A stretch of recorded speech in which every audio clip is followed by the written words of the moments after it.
59, and we have such an exciting class awaiting us. Cantor Nimi is going to sing us in and then keep singing throughout our entire class today. We're focusing, thanks to him, on the Psalms that we have covered in their text, their musical compositions, and all the different ways we can view them and hear them and experience them.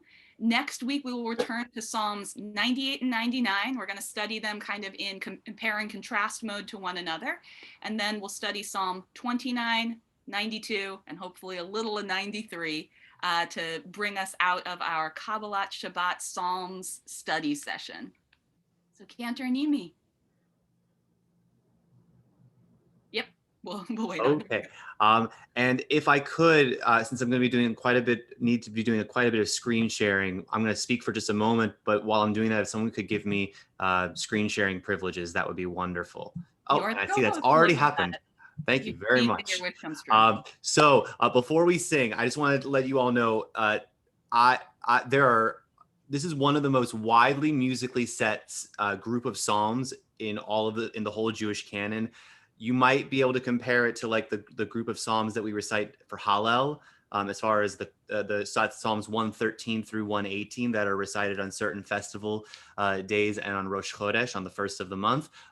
But they're comparable, but there's just tons of settings. As Rabbi Rapport and Harold can attest to, I sent them links for approximately 80 settings of various tunes for these, and that was only including congregational melodies, not even counting, choral pieces or solo virtuosic kind of listening and presentational kind of modalities. So today, I'm going to give you just a little taste of musical settings and approaches to Psalms 95 through 97, which we've covered so far.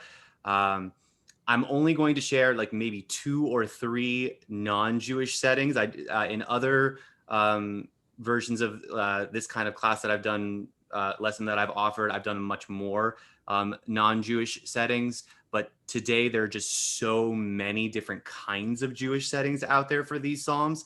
If you want to go onto YouTube and just look up like Psalm 95 music or Psalm 95 song, you'll find a ton of like contemporary Christian interpretations of it, many of which are beautiful, and we don't have time to listen to today. So first and foremost, I've mentioned a little bit about Nusach, about the traditional chanting of these prayers. I wanted you all just to hear a little bit, and you'll hear a little bit more as we go through, of what the Ashkenazi, that is the Central and Eastern European style of chanting, would sound like for the very opening of these psalms on Kabbalat Shabbat. So I'm going to share my screen for a moment here.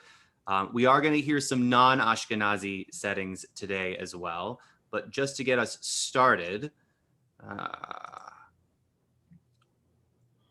customarily, somebody who is starting to chant Kabbalat Shabbat would just chant the first verse. So you would hear them say, Lechu neranena ladonai naria litzur isheinu, would be like the opening chant. And if people were davening silently after, they would continue to mumble prayer. And this is an Ashkenazi tradition, because in Sephardi communities, all of the psalms are sung all out loud by everyone, typically, depending on where they actually start in the set of psalms. However, Psalm 95 is not only used on Kabbalat Shabbat. There is another very important and beautiful place in liturgy where 3 verses from Psalm 95, 3 very, I would say, iconic verses from Psalm 95 are used, and that is in the Slichot liturgy. So I wanted to share with you all what it looks like. There's a piyut, a liturgical poem that's included in Slichot liturgy that leads up to the phrase Haneshama lach, that the soul is yours.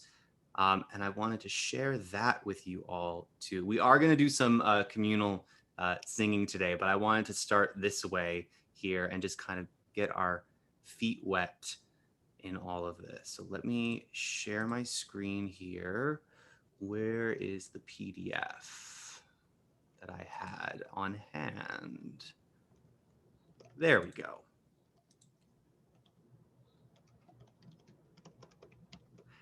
And hold on, it's taking a moment. Just while it's loading and coming up here, I'm going to periodically ask Harold and or Rabbi Rapport to let me know if there are questions or comments in the chat. I'm not going to be monitoring the chat as much, but I'm happy to answer questions. And as Harold knows, I have no problems being interrupted. So at least by him. So so he'll let me know if there's anything that comes up that's salient. Yeah. So this is L'chuna Ranana as it appears in Slichot liturgy. You'll see I put up here just where it pulls material from: Psalm 95 verses 1 through 2, Psalm 89 verse 15, 95 verse 5, Job, Jeremiah, as well as some of its own original text. And I bolded the verses that come from Psalm 95. So if one were to chant this, it sounds totally different from the way that Kabbalat Shabbat sounds. It sounds more like L'chun ranena l'Adonai nari aletzur ishenu nikadma fanav betodah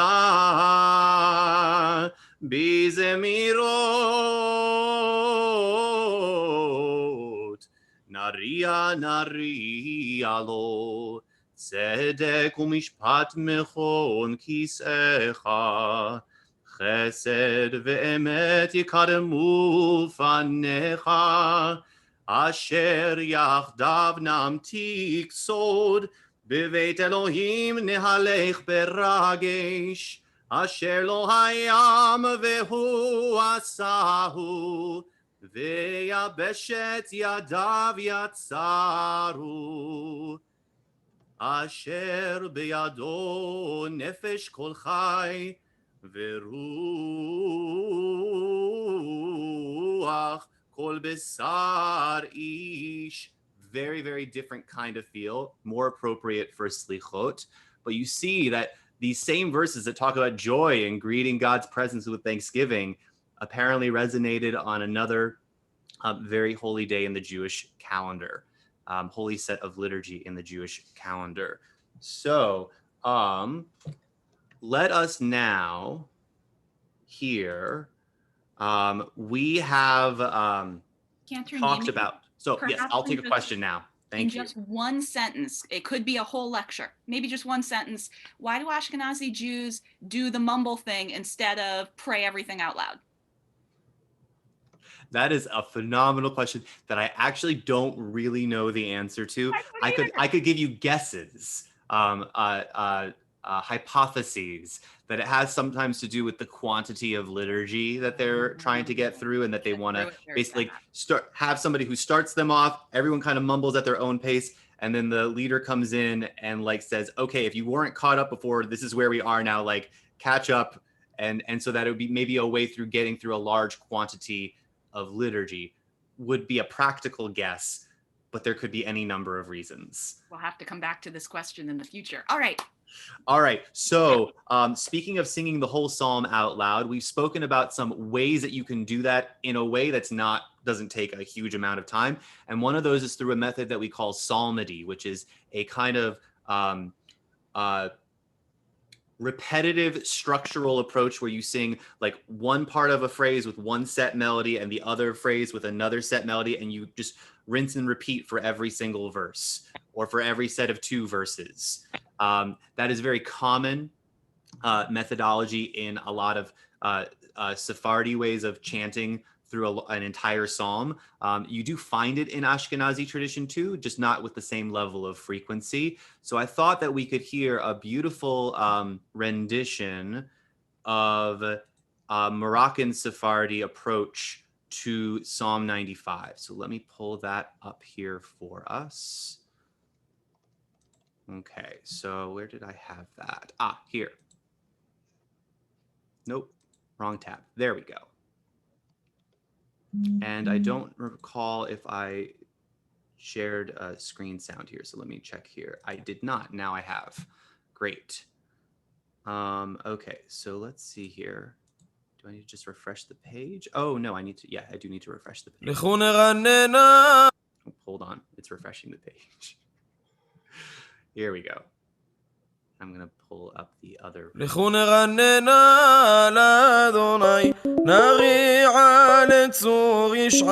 moment, everyone. I apologize.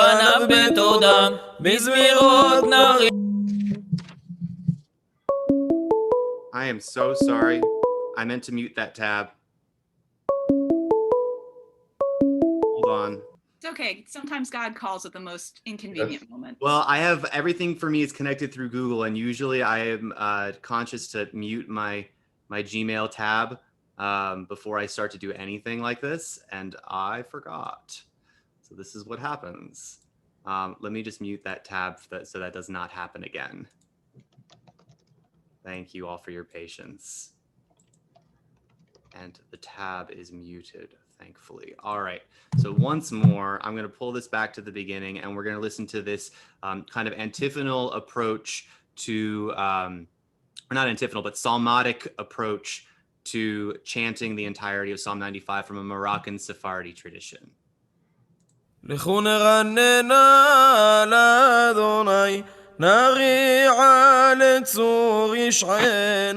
נקדם פניו בתודה, בזמירות נריע לו, כי אל גדול אדוני, ומלך גדול על כל אלוהים, אשר בידו מחקרי ארץ, ותועפות הרים לו, אשר לא הים והוא עשהו, ויבשת ידיו יצרו בו. נשתחווה ונכרע, נברכה לפני אדוני עושנו, כי הוא אלוהינו ואנחנו עם מרעיתו וצאן ידו. היום אם בקולו תשמעו, אל תקשו לבבכם כמריבה, כיום מסע במדבר, אשר ניסוני אבותיכם, בחנוני גם ראו פעולי 40 שנה. אקוט בדור ואומר, עם טועה לבבהם, והם לא ידעו דרכי, אשר נשבעתי באפי, אם יביאון אל מנוחתי. So you get a sense of how that approach to the psalm might work in a more kind of straight through, trying to get through a large quantity of text, but still in a way that can bring everyone singing the psalm together. Great. So I would love, let me see here, just to share with you all one non-Jewish approach to this psalm. This is, I would say, probably I want to say like the Anglican approach from the Book of Common Prayer. And I don't know if Harold is here, but he can call me out if I make any mistakes on referring to anything from this, because this is not my particular area of expertise. Is, you know, psalm singing traditions in Christian faith or non-Jewish faith. So this is a setting in English, and it's also going to be a similar kind of psalmody approach to the psalm. That is, again, a repetitive structure where the same melodic structure is repeated over and over again for each verse. And really the purpose of that is to foster communal singing.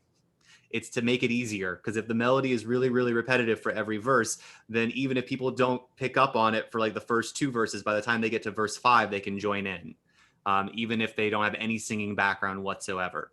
So we're going to listen to just a little bit of this setting, and then I'm going to share with you a setting from the psalm that I've written myself. Oh, come, let us sing unto the Lord. Let us heartily rejoice in the strength of our salvation. Let us come before his presence with thanksgiving, and show ourselves glad in him with songs.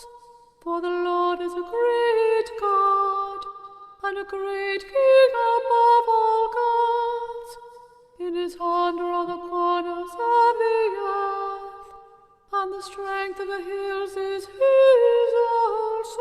I think that we get the idea with that. Cantor, I would just add two things. One is that that's Church of England in England is Anglican. It is the same. It is very similar to Episcopalian here in the United States, and that in the Book of Common Prayer they have what they call the Psalter, which is all of the Psalms. It is not the King James translation, it's a particular English translation, and it is the largest single part of the Book of Common Prayer, because the Psalms are beloved and used very frequently in Anglican and Episcopalian worship. And the one other thing I'll say is that there is an asterisk in the middle of the line for each of the English translations, which is where I used to say the etnachta, but which is where the hinge is in the verse, which is they sing to there, they pause, then they sing in their traditional psalmody. Right. It's what defines the main division in the verse. And so in Psalms, that's either etnachta. Sometimes it's that other trope mark that I've mentioned a few times called Ole v'yored, which looks like a mapach above the word and a mercha beneath.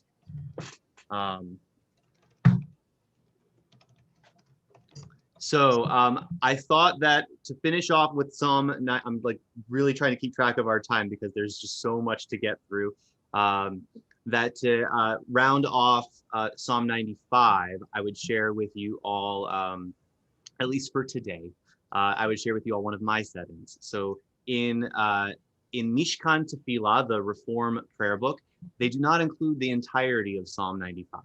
They actually cut it off right after that phrase that we talked about a little bit yesterday, Hayom im bekolot tishma'u, today if you would but listen to God's voice.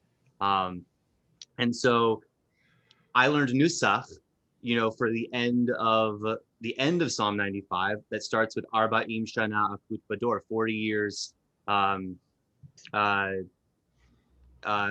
the generation. I don't recall the exact translation now of that phrase. Arba'im Shana Akut Bador, something to do with in a generation. And in any case, I felt, well, what if I wanted to go right into Psalm 96? I should have something that could serve as a transition. And to the point that Rabbi Rapport made yesterday, so many people focus on the first verses of Psalm 95. So this is, I'm going to pull up the text here for my setting of Bo'u Nishtachaveh. And the right tab here. There we go. And I did pull the, I pulled the translation from B'chol Levavcha, so you can see that there as well. And you'll hear that I repeat the phrase a lot of Hayom im bekolo tishma'u. For me, that's really like the most, the kernel of the whole, of at least that section of the psalm. So here is Bo'u Nishtachaveh. And if you would like to sing along at some point, you are most welcome to.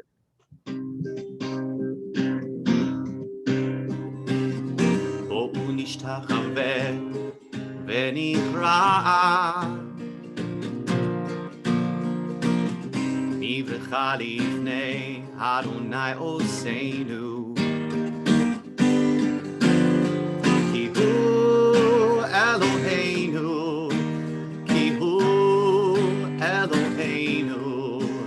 va'anachnu amarito v'tzon yado bo'u nishtachaveh v'nikra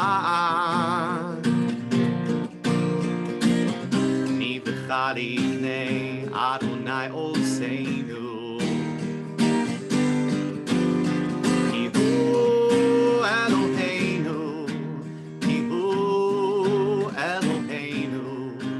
va'anachnu amarito v'tzon yado hayom im bekolo tishma'u hayom im bekolo tishma'u hayom im bekolo hayom im bekolo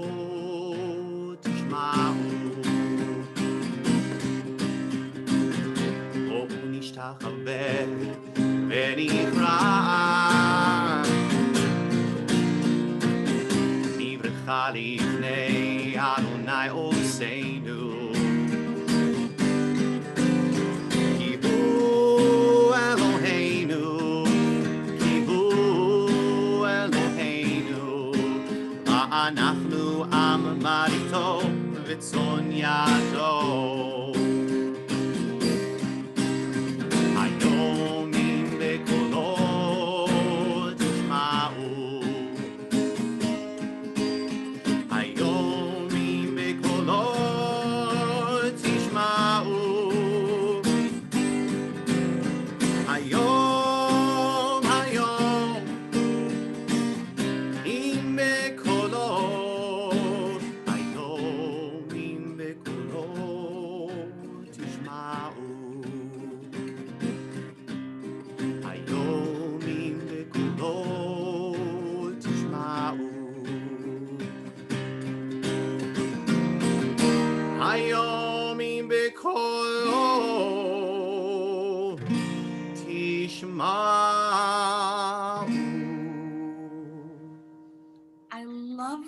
What a gorgeous melody, and I love how seamlessly it moves into the Nusach.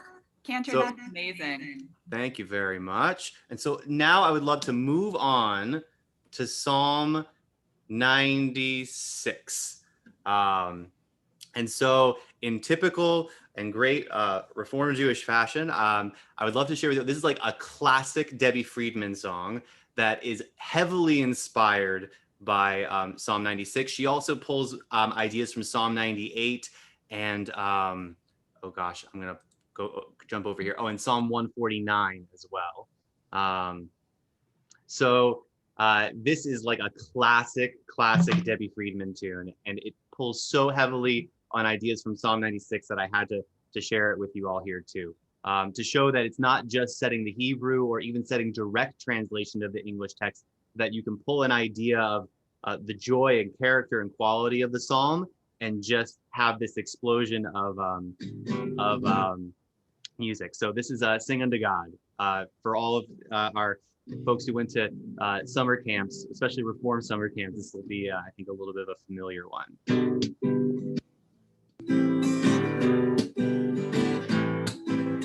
Sing unto God, sing a new song, oh sing praises to God, give thanks to God with a song, oh sing praises unto the one above. Let us rejoice, all ye righteous, and cry out to our God with joy, sing out from your hearts, oh sing praises to God. Bless God's name, oh sing unto our God a song of prayer, sing praises to the one, sing unto God. Bless God's name, oh sing unto our God a song of prayer, sing praises to the one, sing unto God. Sing unto God, sing a new song, oh sing praises to God, give thanks to God with a song, oh sing praises unto the one above. Let us rejoice, all ye righteous, and cry out to our God with joy. Sing out from your hearts, oh sing praises to God. Bless God's name, oh sing unto our God a song of prayer. Sing praises to the one, sing unto God. Bless God's name, oh sing unto our God a song of prayer. Sing praises to the one, sing unto God. Sing unto God, sing a new song. Sing unto God, sing a new song unto. Sing unto God, sing a new song unto God. Sing a new song to God. Sing a new song to God. Sing a new song to God. So classic that I couldn't not bring into our session today. I do want to share as we go through. What do we want to do next here? I was debating if we have time, and I think we do, for me to share at least one other, or maybe two snippets at least of some other choral, non-Jewish choral settings of this psalm. So Psalm 96, it actually does have a fair amount of Christian English and Latin settings. There's a very famous setting that we're going to listen to in just a moment here by Claudio Monteverdi in Latin. And there's also a beautiful setting in English, I think kind of a combination of Latin and English by John Rutter. So I wanted to share with you a little bit of each of those. I would encourage you to go find them and listen to them in their entirety. But for our purposes, I just want to give you a taste of those settings. So let me pull those up. Are there any salient questions or comments while I'm doing this? I think we're pretty much on top of things. We've just been chatting with ourselves. Geography. Great. All right. So here is the Claudio Monteverdi Cantate Domino.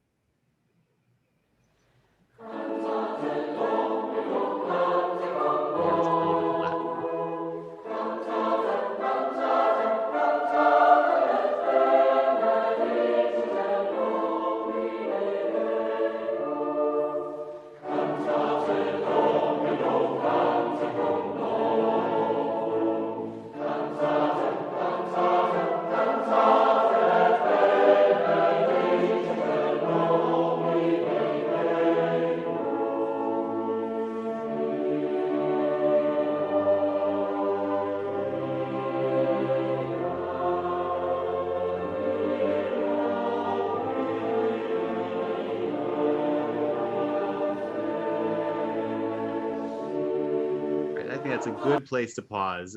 I would again really encourage you all to go listen to this setting by Monteverdi. And maybe what I'll do is I'll share links from today's session on the Facebook page. That way people, at least anything that's public, that has publicly available recordings, that way people can listen to things that we didn't get to listen to the entirety of today. So here's a little bit of John Rutter's setting, which is also beautiful.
And again, please, I would encourage you, go listen to the rest of this at Cantor, I will also point out that as often as we do too, oftentimes the more artistic settings are of a verse or two, where the psalmody, the Anglican psalmody and Gregorian chant are a way to get from the beginning to the end. Nothing is repeated.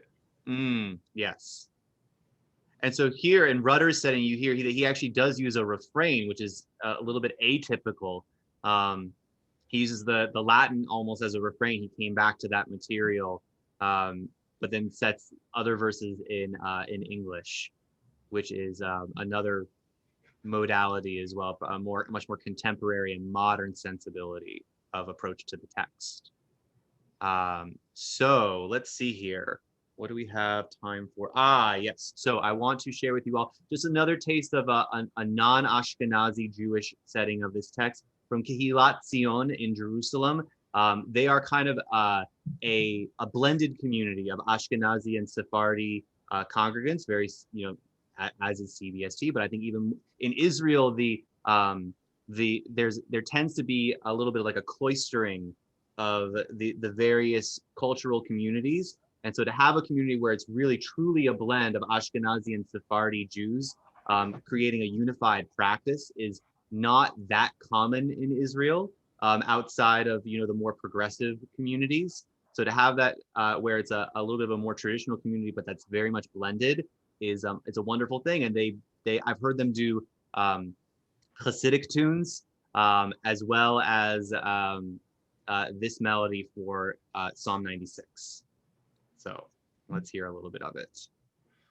שירו לאדוני, שיר חדש, שירו לאדוני, כל הארץ, שירו לאדוני, ברכו שמו, בשרו מיום ליום, ישועתו, ספרו בגויים, כבודו, בכל העמים נפלאותיו, גדול לאדוני ומהולל מאוד, נורא הוא על כל אלוהים, כל אלוהי העמים מלילים, ואדוני שמיים עשה.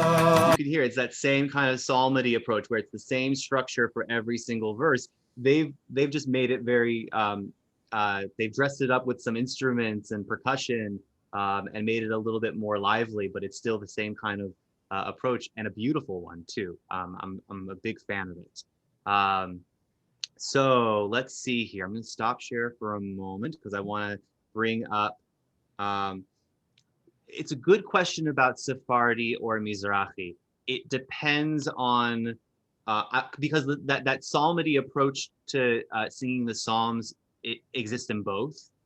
And with Kehilat Zion, because there's such a blended community, I would have to do some more homework to see what the actual provenance of that particular tune is. When I listen to it, it sounds like it could be one of the, because there are Sephardi, there were Sephardi communities in the various Middle Eastern countries too, like in Syrian and even in Iraq and Iran, though they're predominantly Mizrahi. I'd have to do some more homework about that particular tune. So I'm just keeping track of our time. We're doing great. I want to do one more tune, kind of set of tunes for you all from Psalm 96. It's another kind of Nava Tehillah approach, this prayer group in Jerusalem. The composer that we heard on Tuesday, Yael Tai, who did that lovely setting of L'chu Neranena, the L'chu Neranena L'Havaya. She's written 2 other settings of text from Psalm 96. And so I'm going to do like a little mashup here for you all to kind of share with you my 2 other favorite tunes that she's written. For Havu Ladonai Kavod Va'oz, or no, not Kavod Shemo, because it's not Psalm 29, it's Psalm 96. And Yismechu Hashemayim, one of our most well-known texts in Psalm 96 as well. So let me bring that up here for us. I'm going to shift my tab on the PDF before I share the screen, because that's always better to do. Great. I'm so glad that we're able to share all of these. Here is a question, Cantor, that I'm going to post over to you. Mhm. Sometimes those of us who are Ashkenazi use Sephardi and Mizrahi interchangeably as meaning non-Ashkenazi. Marcia says, could you say something about the distinction between Sephardic and Mizrahi? I will say something briefly, but that would be a whole other class. So, because I actually wrote my cantorial thesis about the use of Western Sephardi melodies in contemporary American Ashkenazi normative Jewish communities. And I had to really narrow the focus onto Western Sephardi melodies, because if I expanded it to all of Sephardi and Mizrahi, it would have taken me 5 years to write. But essentially, The words Sephardi and Mizrahi are not particularly useful except as umbrella terms. There is so much difference from community to community of Jews. What we're really talking about is, I would say, two kind of categories of Jewish communities. One is the category of Jewish communities that can trace their lineage back to refugees who escaped from Spain and Portugal at the turn of the 15th century. So late 1490s, essentially, and that fled either up and across Europe, winding up in like the kind of France, Amsterdam, Netherlands region, or south and along the top of North Africa toward the Middle East and the Levant. That, I would say, those Jews are Sephardi Jews, if we're just using a historical definition. Mizrahi's Jews are the Jews who were already living in the Middle East before that. The ones who can trace their lineage all the way back to, like, you know, when the academy, the rabbinic academy, moved to Baghdad, and that the center of Jewish life was in Baghdad in the Middle East during the I'm going to forget the name of the caliphate that who lived in Muslim-controlled lands way predating the expulsion of Jews from Spain and Portugal. Now, if you want me to ask about the differences in the music, I'm afraid I don't have time to get into that, but that's at least the historical difference. And so you have in, like, for example, North African and Middle Eastern communities, you have sometimes a mixture of both Sephardi and Mizrahi Jews, and it can be really hard sometimes to parse out because they had so much time to integrate with one another. And so it gets to be a little bit challenging to figure out where exactly you can make distinctions. Wonderful question. Great source for a whole other lesson about Sephardi and Mizrahi music that I would not even necessarily consider myself fully qualified to offer. All right, so let me pull up this text for Psalm 96 here. You know, actually, I don't think that we have time. I will put those YouTube links on the Facebook group, and we're going to move on to Psalm 97 because I'm just looking at our time here. So let's skip these. Not a problem. And as Cantor Nimi is pulling up his next selection, I just want to assure people that we only have 60 minutes in this particular class setting, only 45, but Cantor Nimi is going to do a whole nother session next week, so there's much to look forward to.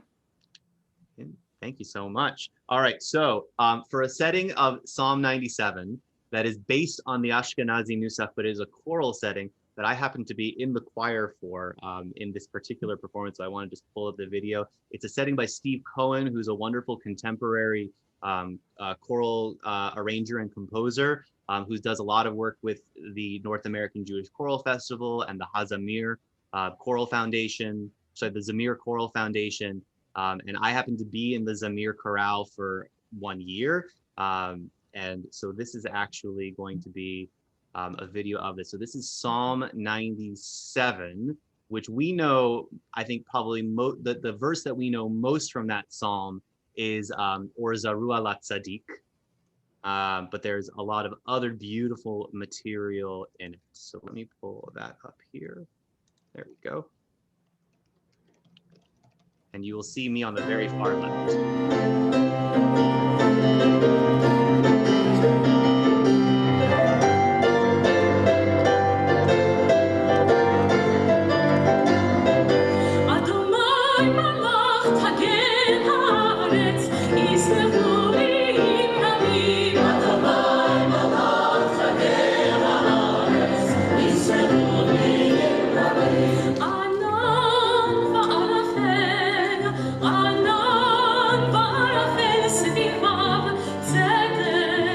Anan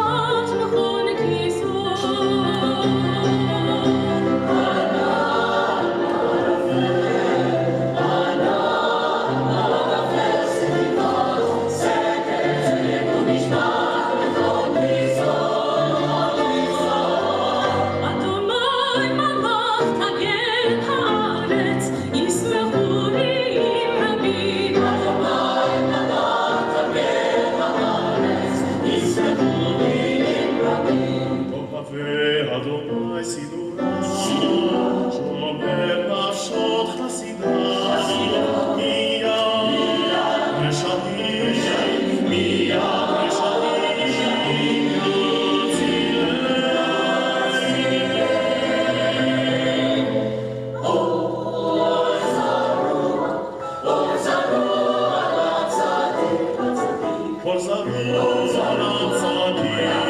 I'm going to pause it just because I'm conscious of our time. But you heard what they did when they got to the phrase Or Zarua. It was dramatic change that they approached that there. I thought that was really special. So, all right.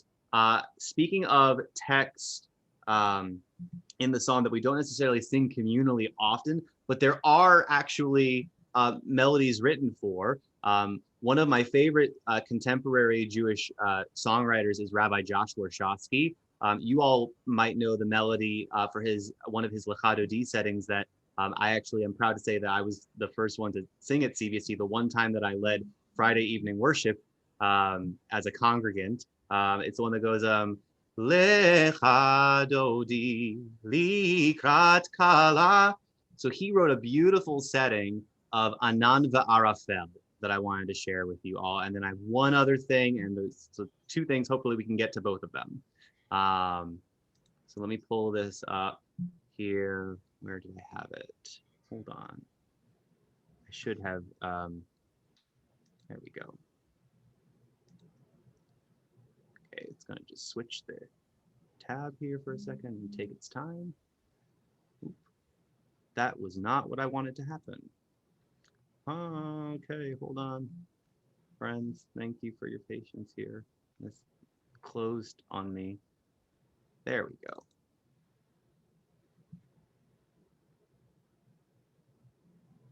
Okay, there we go. Okay, so let's do a little bit of Anan va'arafel. Oop, and capo would be helpful too.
צדק ומשפט מכון כיסו.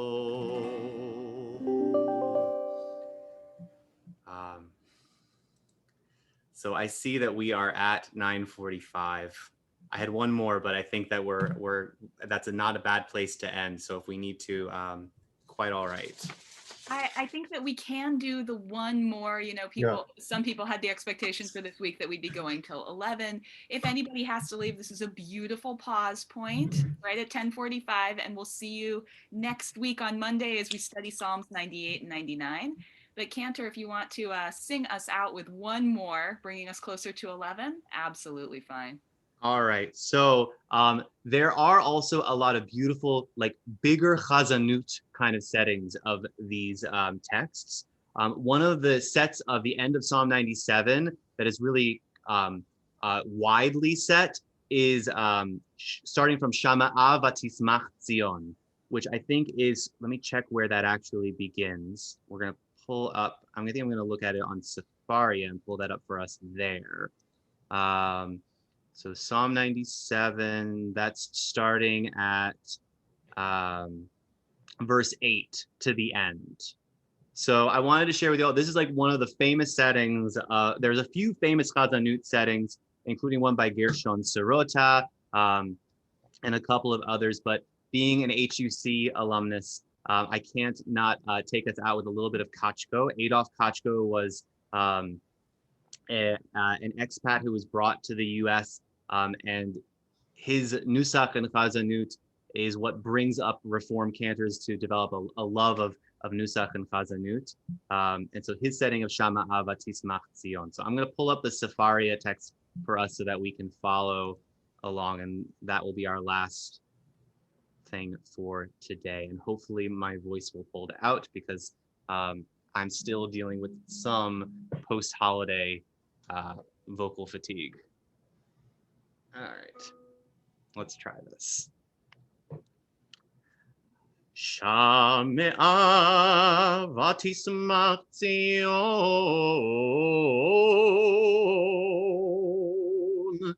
v'tagel benot Yehuda leman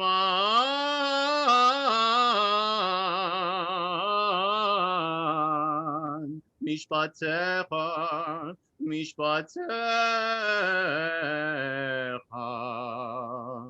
Mishpatecha Adonai, ki ata Adonai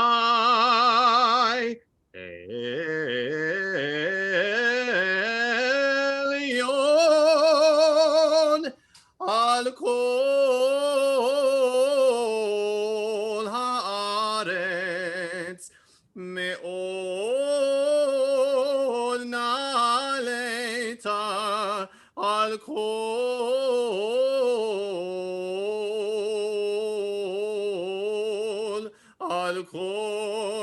Elohim. Ohavei Adonai sinura.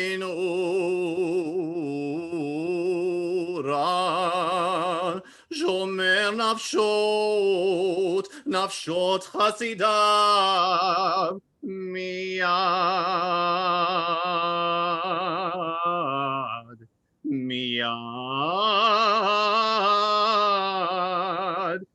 risha'im yatzilem.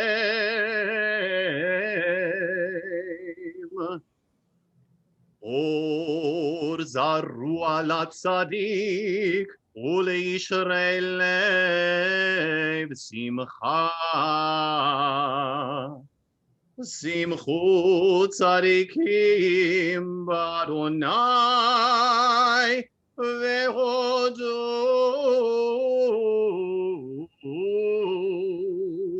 lezecher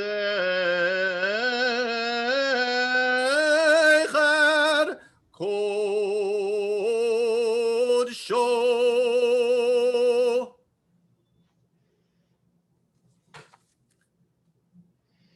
Cantor Nimi, I was seeing you with a big black mitre and the black robes of the traditional Reform cantor. Thank you. Really a pleasure. And again, we scratched the surface of the surface.